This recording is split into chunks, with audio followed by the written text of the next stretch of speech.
So this is going to be one of the videos where I talk about something that is really exciting me right now in life, and it is about a specific meditation technique which is very simple, but I haven't really seen it documented anywhere as a specific technique to bring about really breakthrough states of consciousness. But I have seen people do it in places. I haven't seen it been given a name, so I will simply call it open eye Shambhavi. And if you know about Shambhavi, I've made a different video talking about that. It's called How to See the Chakras Moment by Moment. But it's about closing your eyes and then abstractly staring at a point in the distance, and then that inverts back so that you can see energies within yourself. That is the practice of Shambhavi, but here we're talking about open eye Shambhavi.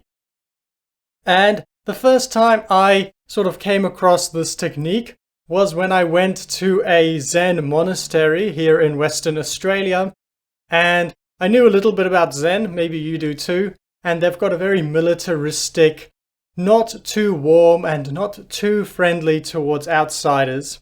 So when I first went to the Zen temple, the instructions on how to meditate were, you sit there in double lotus, because I could do double lotus, you sit there and then stare at a dot on the floor. That was the instructions. And it doesn't sound very fancy, and I thought that this was some way that I just need to prove how tough and how strong-willed I am to sit here staring at a dot. But as I have since discovered, this very simple sounding technique of staring at a dot or a point is actually extremely effective, extremely powerful at bringing about states of consciousness that are trance-like, and even breakthrough in nature. So there's a few things I want to say about this. The first, maybe I'll start, is that lately I've been getting fantastic results with this technique, absolutely sober, which is what really excites me, because to me I want to be accessing breakthrough states of consciousness and love without taking an external drug, like a psychedelic, because external substances can be okay as a little catalyst to activate our spiritual processes. But of course, we don't want to rely on needing an external substance to activate or experience breakthrough states. So lately, this technique has been really working very powerfully sober, but I have experimented in the past quite a lot with this technique on psychedelics, and I do attribute my current sober success to the past psychedelic experiences, because I think it opens something up perhaps in the energy or in the nervous system. So what I sort of discovered during these techniques, or doing this technique during psychedelic experiences, is that if you're staring at a dot, the mind wants to get distracted and look left and look right. If you know something about dreams and sleep, we have something called REM sleep, REM sleep, which stands for rapid eye movement. And that is basically when we're having dreams, we are in this REM state. And I think what this shows is that our eye movement is closely related to our thoughts and visuals, and that is why when we're just sitting down, normally getting distracted by thoughts, you will notice that your eyes are usually moving around, looking left and right. And I've even noticed when I'm making these videos, I'm usually not staring straight into the camera. When I'm recalling a memory, usually look a little bit left or right or whatever. That just seems to be how the human nervous system is wired, that when we are having thoughts, our eyes tend to move left and right. Or up and down, of course. But if you force yourself to stare at a point, it is like something triggers in the nervous system that stops these thoughts happening. It is like a hard wire, it is like a bypass to stop thoughts distracting you, is to just stare at a singular point. Because you'll probably notice your mind wants to get distracted and pull you this way, but if you just force the eyes to stay right there, it's like the thought just disappears before it can even really come up. So I would suggest this is sort of the mechanism of action of why this simple technique of staring at a point works. At least that's my little theory of how it works. Now, if you try this technique, you will perhaps find that it induces, like I mentioned, trance states. You'll notice you're on the right track when you're staring at a point and the world starts almost becoming like a geometric, like a tunnel perhaps you could say. the only thing really in focus is the point that you're looking at, and everything else sort of becomes wavy and shift-like. Perhaps you'll notice actually that you're seeing the whole picture without looking there with your pupils, just like a whole image is being put onto your retinas, but everything is really wavy. And sometimes it's like a circle is formed around the point of focus, and lines start to point towards that singular point where you are focusing. And in general, a lot of things can shift and become very wavy. That's the sort of defining feature here.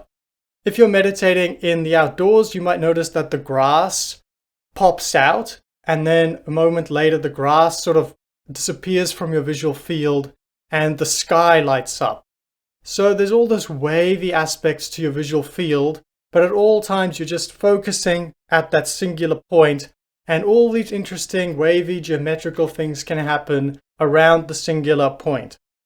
But you don't make any of those wavy things happen. The only thing you focus on with this technique of what I'm calling open eye Shambhavi is you're only staring at the point. You're just staring, staring, staring. And that's all you do. If your mind wants to distract you with thoughts by moving your eyes, you just keep staring, and that will just help the thoughts disappear, and you'll enter this trance-like state. So that's all you need to do, as simple as it sounds. Sit and stare at a point. But just as a little bit of encouragement, perhaps, about explaining how this exactly makes you enter a breakthrough state of consciousness, I can explain a little bit more about what happens when you start to enter these trance-like states. And I mentioned in a video, a couple of videos ago, not too long ago, about becoming aware of a sort of wormhole type experience that comes out from the back of your head related to the Bindu chakra, perhaps. And if you're up to date and have watched that video, perhaps you started experiencing it, you can actually notice that as you're focusing on a point straight ahead of you, that the ajna, that is like an arrow pointing forwards, but this Bindu chakra, it also connects and it forms a wormhole straight through the head. And it can be a really interesting geometric experience where literally energy is coming through the back of your head, through the eye of consciousness, and out the other side. And it forms almost this torus type of shape where your experience is this tunnel in an abstract sort of way, where you're both inside the tunnel. Inside the tunnel is just nothingness going into nothingness. But in between all of that, on the surface, is all of the experiences. And it can be really interesting once this tube kind of connects through the brain somehow, through your visual system, that when thoughts try to come up, you can see them in this Bindu chakra like a knot. And if you just keep staring at the point, it's like they get sucked into this wider system and just dissolve. And as they dissolve, things just open up more and more and more. And I'm probably not doing a very good job of explaining it. I hope it makes some sort of a sense. But as this wormhole is opening up through your visual field, another interesting phenomenon can happen where it's not only a singular wormhole. As it passes through the head, a vertical axis also opens up, and then that leads to very, very interesting states of consciousness where further wormholes open up, perhaps you could say at the heart and all over the place. You start to notice that your energy system actually connects to all sorts of these potential wormholes, and that is actually how energy and even seemingly psychic experiences happen, how intuition happens, and it's a very interesting process.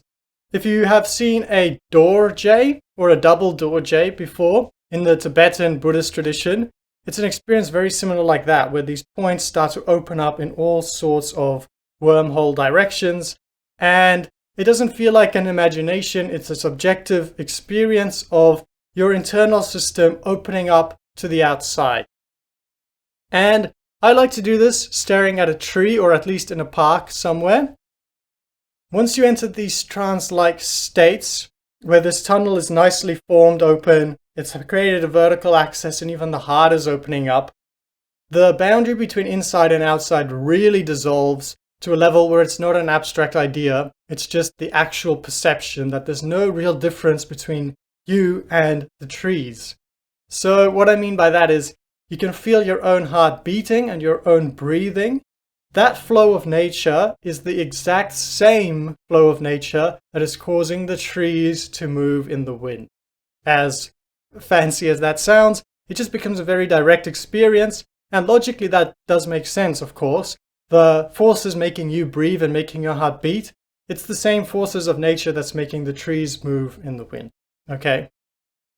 But that's just a little bit of experiences I've had which are making me very excited at the moment about this practice, because it's happening totally sober without any psychedelic use, and it's seemingly providing very big benefits.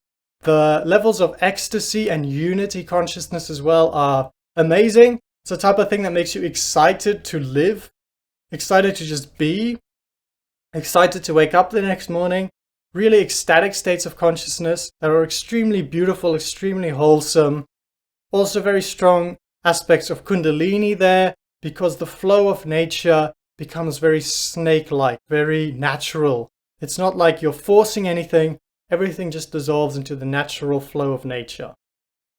But I shouldn't get too fancy-pantsy with all these ideas, because I'm talking about this topic largely because it's exciting me and I want to express it. But also I do think it could be useful to someone if you're interested in these breakthrough states of consciousness, especially if you want to do it sober. Then for you, it's not particularly good to imagine all these fancy things. It is important to remember the base core of the exercise, which is just to sit in posture and stare at a dot. That's all that your conscious willpower is doing, and not getting distracted by being pulled left and right. You just stare at the dot for as long as your focus can manage it.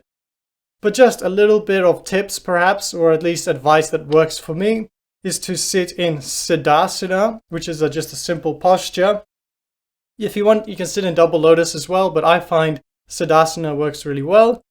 And also I would suggest experimenting actually with how high this point is. At times it's very interesting to stare at a point high up there, like maybe a star or the moon. Sometimes you can stare at a point that's down on the floor, and sometimes you can stare at a point that is almost at eye level in the distance. Okay, so all of those produce slightly different experiences in your trance states. And for me, lately, I've just found that looking almost at eye level at a point in the distance is really beautiful and producing these strong, powerful effects. But also, it could be anywhere up and down on the vertical axis. So I would suggest experimenting with that.